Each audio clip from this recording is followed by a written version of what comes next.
But that, welcome to part 2 in your questions answered. 2 in this video. The second one is a quick look at the jazz standard Just Friends.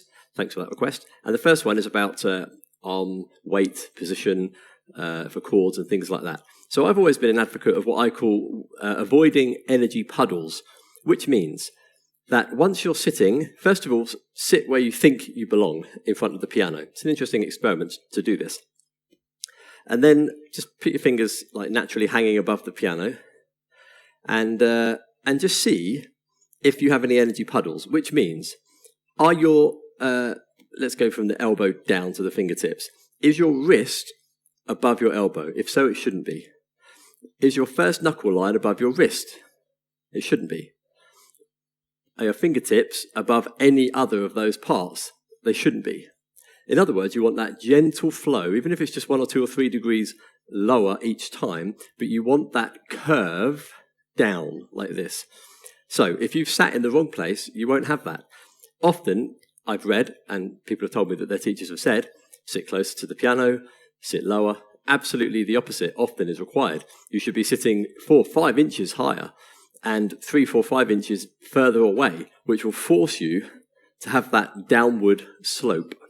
So aim for the downward slope. Second, your fingers are going to do all the moving, generally speaking. Your wrists can have a little twist in them, but there's none of this flailing around like chicken wings with your elbows. Next thing is I always sit in front of the same note, and this will help with precision as well. I always sit in front of middle D. Sometimes when I've got the camera in a weird angle on the tripod, I have to sit elsewhere. And if I have to play a lot in that kind of video where I'm off center, I do have to concentrate quite a lot because my hand is playing in places where it's not used to playing notes in that place. So fortunately, I'm sitting in front of D here, which is nice. And it's fine. That's going to help you with your precision. It will help you with eyes closed playing. And I recommend D because it's just, symmetrically... Well, it's a nice symmetrical option, let's say. So, the next thing is to get used to chord positions. I recommend playing simple major and minor triads, but with an octave apart even, you can do that. So I can't go too far with my left hand, but I'll try to go to about, maybe I'll stop on the F. I'll start with the F. And play chromatically those 2 chord types, major, minor, just to get used to the octave distance. And just for a little bit of variety in the middle. And as long as you're sitting in front of the same note, it's going to really, really help. Eyes closed, of course, put a blindfold on if you must. And just play the chord. Open, staccato, no pedal. Everything should be staccato. If you can do it staccato, you can do it legato. And just do that kind of thing. Just play around. And move around majors and minors. But, of course, you can do inversions, but I simply just recommend going up an octave, up a semitone.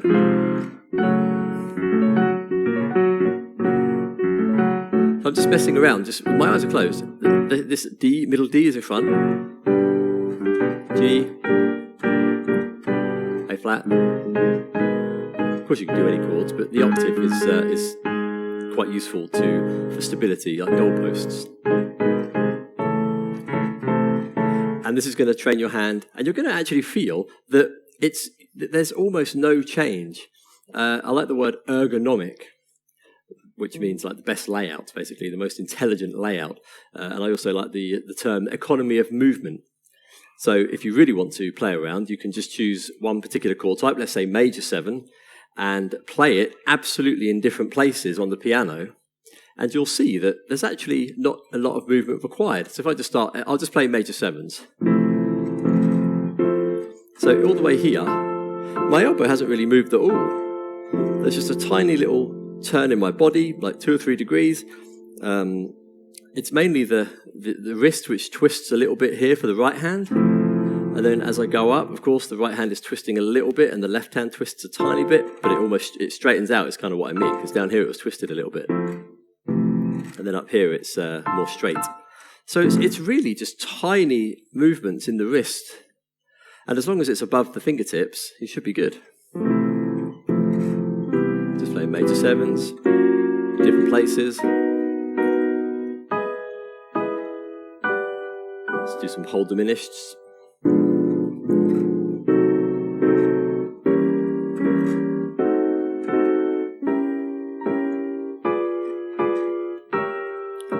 So it's all on my fingertips, and if you want to do that with actual movement, do it staccato.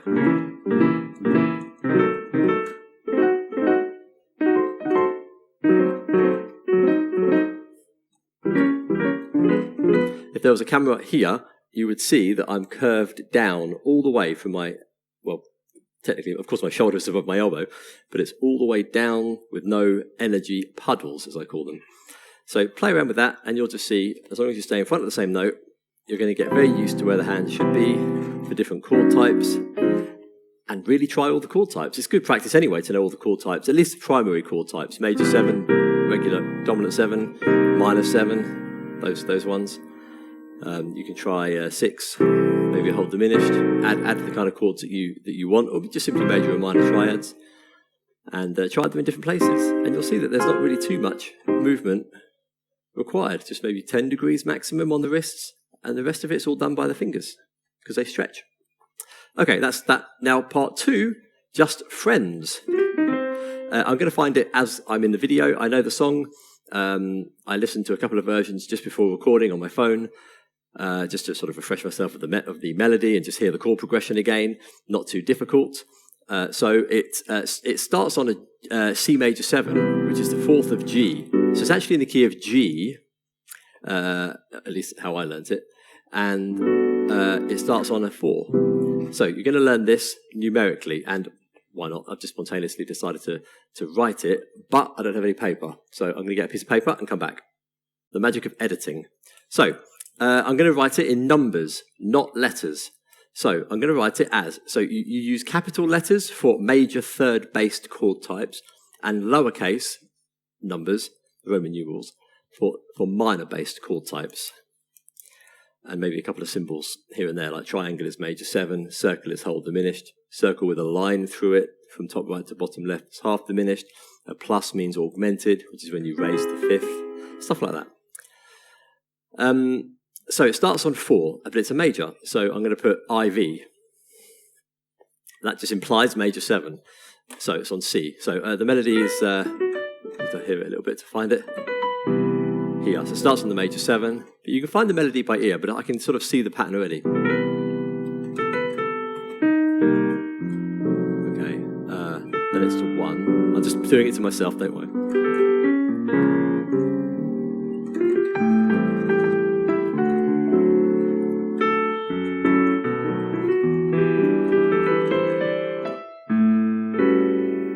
Then it goes to minor here. C, yeah. Okay, so it's a nice way, actually, the melody at that part I've heard, every version I've heard is different. I don't actually know what the official melody line is, but you can find that by ear or choose your favourite version, work it out, you get the idea. But if you do a nice way to introduce a song very quickly is to play the 1, here I'm playing a 6 chord, 6 as a major third, very simply, you can flatten the 5, then 2, so A minor 7, put the 9 in it with the thumb. 5 is D7, play a flat 9 there, and then land on C, which is chord 1. It's not chord 1G, it's chord 1 of the song, which is the 4th of G, and it just makes you realise why and how it sounds like it starts on a 4.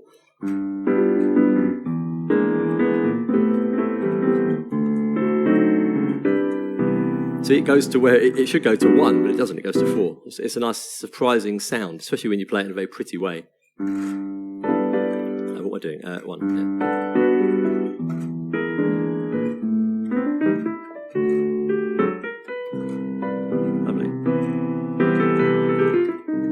Lovely. Okay, so then it's going to do a 2-5, and it looks like it's going to B flat. So how would we notate this? That's a 2-5 of what would be the minor, because we're in the key of G. So it's trying to do 2-5 onto the minor. So that's a 2-5-1 onto the minor. So I call that a floating 2-5-1. And the way I notate that is, I put a little line to separate the chords, is that I would put in bracket an F flat 3 meaning float onto the flat third, and then do the 2, M7, and then the V and the 7.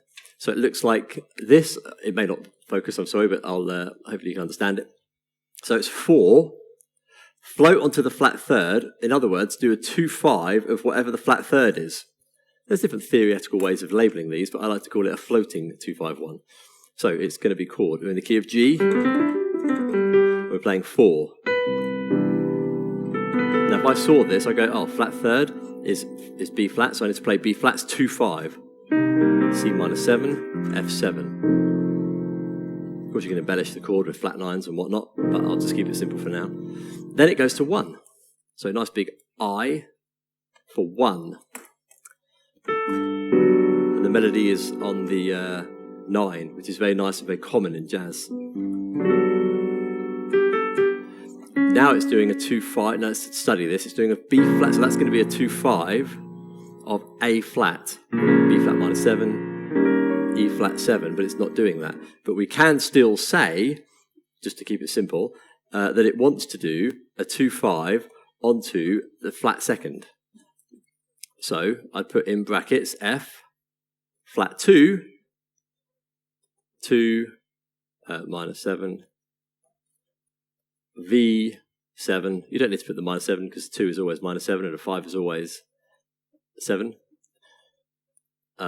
So at the moment I've got this. So 4, and then a 2/5 onto the minor. That's B flat. That's going to give you C minor 7, F7. And then to 1, which is G. And then onto the flat second, a 2/5/1. So the flat second is A flat. So A flat's 2/5/1, B flat minor 7, E flat 7. Then it's going to go to 2, so it's minor. So I'll just put minor 7, so 2 minor 7, so it's A minor 7. And then it's going to 5, so V, again, 7. So it's all very similar.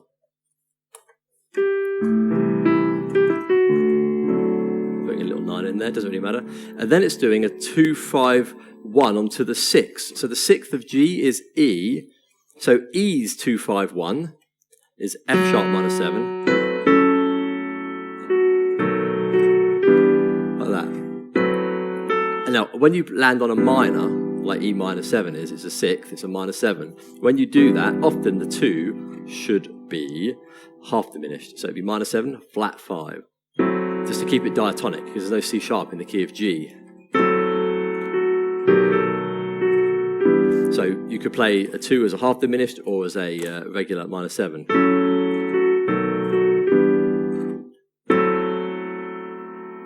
You see, it's kind of almost the same thing. It's only that C sharp that changes, but both of them kind of sound okay. So it's your choice. But either way, I'll put in bracket an F, 6 floating onto the 6th, and then a 2, minor 7, a V, 7, and then 1, but it's a minor 7, but that 1 here is the 6th, because I just put it in brackets previously, F6, so I'm doing a 2/5/1 to the 6. Okay, so the 6th of G is E, so 2, 5, 1, but it's the 6th. Then it goes to a 2 chord. So that kind of resets because it's a new chord now. So it's going to 2, because I haven't put an F in front of it, so it's not a floating 2, it's just a regular 2. 2, minor 7. But, sorry, actually, no, this is my point, that's what I wanted to say. The first one is actually, it's a major third. I'm just playing a nice chord here, but it's a major third here. So there's no M, it's just a 2 with a 7, so it's a 2 dominant 7. So if I just play that, what is it? So it goes, I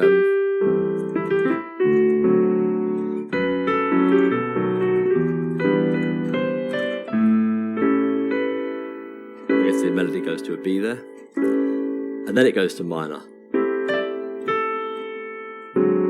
and then to the, so it's going, this happens a lot in jazz. The 2 is often, I even said it in my last video actually, that the 2 with the diatonic chord exceptions, a 2 chord can often be major third, then it drops to minor and becomes what it should be, minor 7. So it's A7, A minor 7. That happens quite a lot. So that's what it is there. 2 regular, and then 2 minor 7 as it should be, and then 5, and then you start again. So that is what it looks like in numbers, which may look absolutely ridiculous, but it's not really. You just keep listening to the song in your mind. 4. 2, 5 onto the minor. But don't land on the minor, go to chord 1. Now a 2, 5 onto the flat second. So you've done a 2, 5 onto the minor, and then a 2, 5 onto the second. So it's very symmetrical, it's very parallel in movement.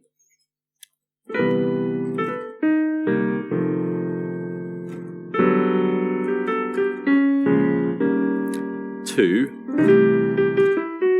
5. Now 2, 5, 1 onto the 6, including the 6. 2, but major third. So I'm playing a fancy chord here. What do I want to do? That's better. So here I'm playing a 13 chord. It's still an A, but I'm playing the dominant 7 at the bottom, the 3rd in the middle, and the 6, which is the 13, on top. Just remember that shape is common. You'll often play that in the key of A. Then it drops down, and then back on to the 5 chord. That's exactly what I've written there. Then it starts again. If you listen to all the other versions, you'll hear that. If you look at any lead sheet, it will basically show you that. So hopefully that's been of use to you. And I recommend then, of course, trying to apply that. I won't do it in this video, it will get too long, but I recommend trying that in a different key. I'll just do the first part very, very quickly. Imagine it's in the key of E flat. So you're going to start on the 4th. So it's going to be A flat. And then a 2, 5 onto the minor. So the minor of E flat is G flat. So you'll do G flat's 2, 5, which is A flat, and then D flat. But then you won't land on it. You'll go to the 1, which is E flat. So you just apply it to a different key. Once you've got that in your brain in sections, you'll never forget it, really. That's how you learn jazz songs, numerically like this, in little sections with some floating 2, 5, 1s. There are other ways to label them.